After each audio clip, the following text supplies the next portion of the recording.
మీ మోకాల నొప్పులకు ఎటువంటి సర్జరీ లేకుండా ఎపియాన్ పెయిన్ క్లినిక్ అందిస్తున్న అత్యాధునిక చికిత్స.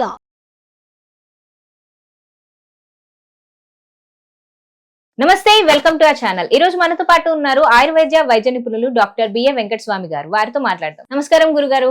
నమస్కారం. కొంచెం ముందు కాలంలో చూసుకుంటే గురుగారు, మనం మెట్లు ఎక్కువ ఎక్కి దిగుతూ ఉంటే వాళ్ళు హెల్దీ పర్సన్స్ అనేవారు. కానీ ఇప్పుడు దానికి రివర్స్ లో మనం మెట్లు ఎక్కువ వాడుతుంటే ఈ మోకాలు చెప్పులు అరిగిపోతాయి అని అంటున్నారు. మరి అసలు దాని గురించి మీరు ఏమంటారు గురుగారు? ఏది కరెక్ట్ అంటారు? ఈ మోకాలు చెప్పులు అరిగిపోవు, అది కొట్టి మాట, అబద్ధాలు. ఆ లోపల గ్రీస్ లాంటిది జ్యూస్ అది తగ్గుతుంది. ఓకే, అది తగ్గినప్పుడు నొప్పులు వస్తాయి. ఈ మోకాలు చెప్పులు అరిగిపోతే మస్తు తిరుగుతుంటారు. వాళ్ళ చెప్పులు ఎప్పుడూ అరిగిపోతాయి కదా, 10 ఏళ్ళకి అరిగిపోతాయి. ఏం చేస్తారు? చెప్పులు అరగవు, అట్లనే ఉంటాయి. ఆ లోపల ఉన్న గ్రీస్ మాత్రం తగ్గిపోతుంది. అది తగ్గిపోయినప్పుడు అది గ్యాప్ వస్తుంది. గ్యాప్ వచ్చినప్పుడు నొప్పి వస్తుంది. అది సమస్య.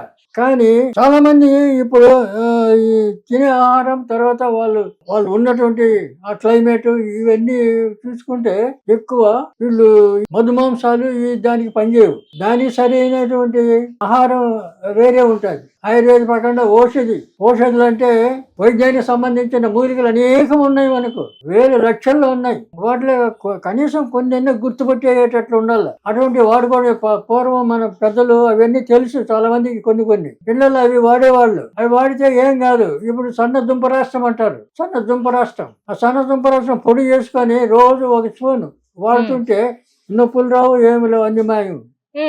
అంటే అది ఏ విధంగా తీసుకోవచ్చు అంటారు గురుగారు? ఇప్పుడు దానికి ఇంకా 3 కలపాలి. సన్న దుంపరాష్ట్రం అంటే దాంట్లో 2 రకాలు అండి, పెద్దది చిన్నది అని. చిన్నదే తీసుకోవాలి, సన్న దుంపరాష్ట్రం అంటారు. అది తర్వాత మెంతులు, శొంఠి, ఇవి వాము. ఈ వాము మెంతులు కాస్త వేగించాలి, వేయించి పొడి చేసుకోవాలి. ఓకే, శొంఠి ఈ సన్న దుంపరాష్ట్రం వేగించి పని లేదు. ఇవి పొడి ఇవన్నీ సమానం, ఈక్వల్ క్వాంటిటీ సమానం. 1 డబ్బాలు పెట్టుకోవాలి. పొద్దున సాయంత్రం చెంచా తింటూ ఉండాలి. గోరెచ్చ నీళ్ళలో గాని, పాలల్లో గాని, ఉట్టిదే గాని, తేనెలో గాని, నెయ్యిలో గాని, వెన్నెలో గాని ఏదన్నా పెట్టుకొని తినొచ్చు.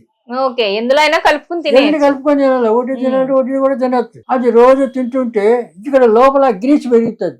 ఆ జ్యూస్ కూడా పెంచుతుంది. ఓకే, తర్వాత ఈ నొప్పులు ఆటోమేటిక్ తగ్గిపోతాయి. అవి ఎవరు ప్రతి ఇంట్లో చేసుకోవచ్చు. అది హాస్పిటల్ పరిగెత్తే అవసరం లేదు. హాస్పిటల్ పోతే చెప్పులు అరిగిపోయినాయి అంటారు, అరిగిపోయినా ఆపరేషన్ అంటారు, 3 లక్షలు బిల్లు వేస్తారు. అనవసరం. ఇంట్లో చేసుకుంటే కనీసం ఒక 500-1000 రూపాయలు ఖర్చులు అయిపోతుంది. ఇవన్నీ మనకి మామూలుగా ఆయుర్వేద స్టోర్స్ లో దొరికేస్తాయి. ఆయుర్వేద డాక్టర్ అని అనుభవజ్ఞులు చూడాలి. ఆయుర్వేదంలో కూడా ఇప్పుడు బిఎంఎస్ చదివిన వాళ్ళంతా కూడా ఇంజక్షన్లు ఇస్తున్నారు, అలోపతి ఫాలో అవుతున్నారు. వాళ్ళు కూడా తెలియదు ఆయుర్వేదం సరిగా. ఎందుకంటే ఇది 400 సంవత్సరాల నుంచి తొక్కబడింది. ఆయుర్వేదం తొక్కేశారు అలోపతి వాళ్ళు. కాబట్టి వాళ్ళే చెప్తారు ప్రతి దాంట్లో. ముక్కు స్పెషలిస్టు, నోరు స్పెషలిస్టు, నాలుగు స్పెషలిస్టు, చెవులు స్పెషలిస్ట్, ఇట్లా స్పెషలిస్టులు తయారైపోయినారు. వాడు ఏం చేస్తాడంటే ముక్కు బిక్తాడా, చెవు బిక్తాడా, ఏం బిక్తాడు? ఏమీ రాదు. స్పెషలిస్ట్ ని బోర్డు పెట్టుకుంటారు, పైసలు.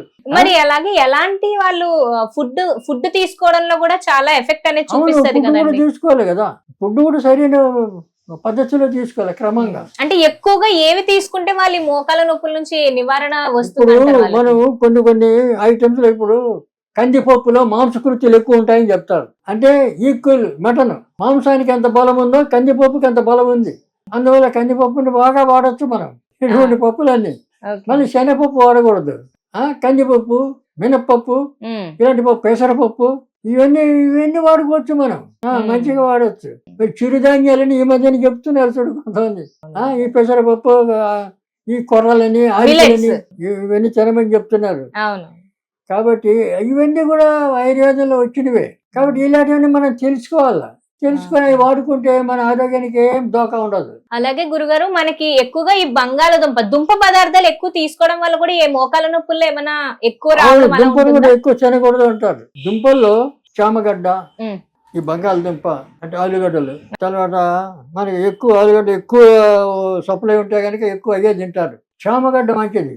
అయితే ఇటువంటి దుంపల్లో బీట్రూట్, క్యారెట్ అనేవి ఇవన్నీ మధ్యలో వచ్చినాయి, మనకు లేవు పూర్వం. కాబట్టి అవి కూడా మంచివే తినడానికి. తర్వాత ఈ దుంపల్లో మనం అవసరాన్ని బట్టి ఆలుగడ్డ వాడచ్చు, కానీ ఎక్కువ వాడకూడదు. వాడకూడదు. చామగడ్డ మంచిది. నొప్పులు గిప్పులకు పనిచేస్తుంది అది చామగడ్డ. వారానికి ఒకసారి తీసుకోవచ్చు. ఓకే.